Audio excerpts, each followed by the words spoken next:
The Trappings of Power.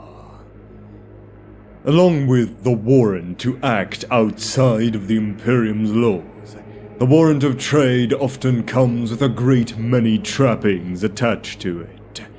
While many rogue traders have significant resources of their own to call upon, they are usually given command over an entire fleet and ground forces to aid them in their mission beyond the fringes. If he is not already in possession of a void ship by dint of current rank, a newly appointed rogue trader may be given a flagship, often a cruiser.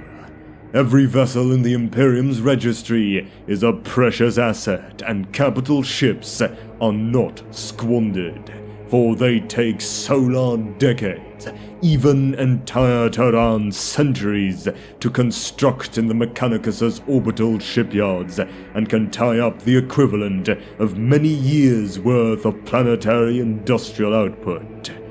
Nonetheless, the appointment of a rogue trader is an event of great import, and the Imperial authorities would not, or not often, wish a new recipient of the warrant to fall to pirate attacks the instant he or she sets out. The Imperium expects great things of its rogue traders, and will make every effort to ensure that they are equipped for the dangerous mission they will face. Alongside a flagship, they may be accompanied by frigates and other escorts, as well as a multitude of cargo vessels, tenders, processing or refining vessels, and many more auxiliaries. If they are not already versed in the skills needed to command a fleet, and have not appointed a servant who is, then the authorities will find one qualified to handle the day-to-day running of the flotilla. Most rogue traders are the sort of people who want to take total, personal command of their fleets, and will soon learn the skills needed to do so. Those who do not tend not to live very long in the perilous regions of the galaxy beyond the fringes of Imperial rule. Other significant assets gifted to them may include ground troops. Entire Imperial Guard regiments may be seconded to them, along with all the auxiliary support units needed to maintain them, and advisors to aid in their use and deployment. Though such gifts are considered temporary attachments, in reality it is likely to prove permanent. Rogue traders are expected to meet any threat that waits in the dark, and the Imperial Guard is often at the sharp end of such conflicts, and so unlikely to be returned to serve elsewhere even if the soldiers survive such service. Some of the traders issue such troops uniforms of their own design, and it is not uncommon for attached Imperial Guard units to wear a tabard or sash over their regular uniforms, bearing the colors and heraldry of their new lord and master. In addition to military forces, a rogue trader may be provided with a vast army of bureaucrats, administrators, clerks, artisans, and advisors drawn from the ranks of the administratum. These are intended to serve the needs of administrating any worlds conquered in the course of the fleet's travels. Plenty of trader fleets are furthermore accompanied by entire populations of colonists, volunteers or otherwise, who will settle newly discovered worlds so that the Imperium's borders are expanded from one generation to the next. In some cases, the rogue trader will install relatives or trusted followers as a new ruling class, ensuring the new colony owes fealty to him as well as to the Imperium. The Rogue Trader Dynasties. A rogue trader and his team are more than merely a ship's captain and his crew. They are a grand legacy, which often stretches back hundreds or even thousands of standard years. The first rogue traders in the days of the Great Crusade were given mandates to ply the stars and expand the control and reach of the Emperor, and in exchange they could harvest the wealth such freedom would bring. Today's rogue traders are the descendants of these first ones, and the many that have come after. All of those that serve in their crew, not just the rogue trader, will be part of this dynasty. This legacy is important for crew members to remember, as they need to know that they are more than the ordinary imperial citizen.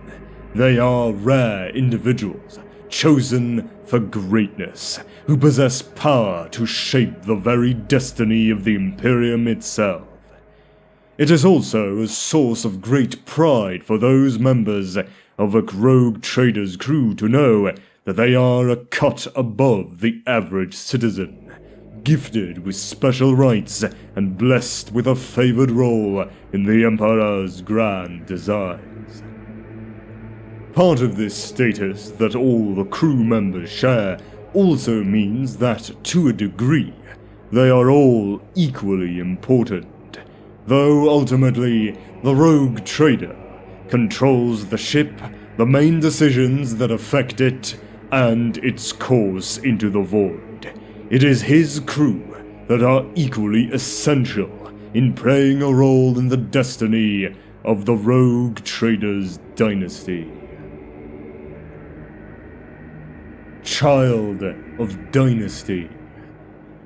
Within the Imperium of Man, there are those who sit at the pinnacle of power, the nobility and the ruling elite.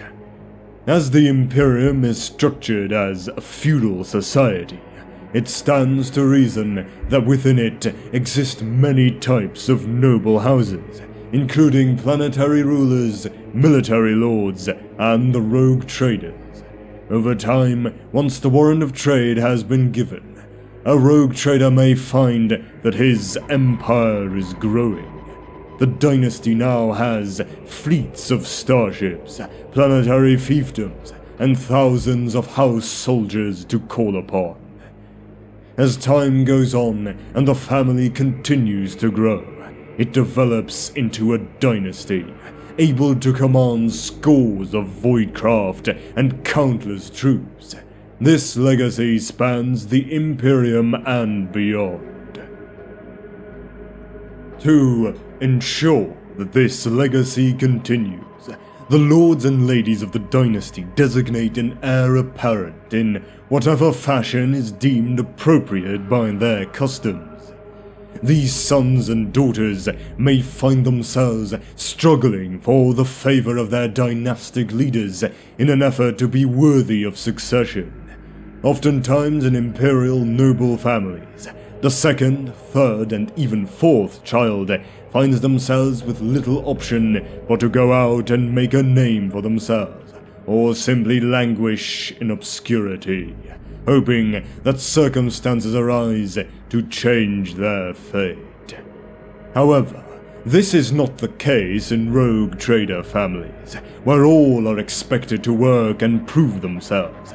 It is oftentimes that these noble scions end up plotting and scheming for ways to maneuver into a position where the family leader has little choice but to name them heir. Life as a child of Dynasty. The children of the rogue trader houses are instructed in all manner of subjects, mundane and esoteric. They are assigned the best tutors and mentors the clan can afford, and by the time the child enters adolescence, they are capable enough to be sent out into the wider galaxy, typically with bodyguard entourage in tow. They have been afforded every advantage, as the future of their house rests upon their shoulders. Not every heir apparent turns out to be the best choice for the family, however. Some are lazy, shiftless souls who do nothing more than squander the family fortunes and pass their days in decadence and perversion. In such cases, the leaders of these dynasties often select more than one heir to the throne. It is a gamble they make to ensure that at least one of them survives to continue the dynasty. Their heirs are often assigned one of the family's void ships under the command of one of their most capable captains, or a family scion that has more days behind him than ahead. They are then given a stipend and sent to learn about the unforgiving galaxy. Some return upon their majority to assume the title they have been ordained for. Others are never seen or heard from again. Oftentimes, a rival family member covets the throne of the house at the expense of all else. These miserable sods plot and scheme the downfall of their siblings and relatives.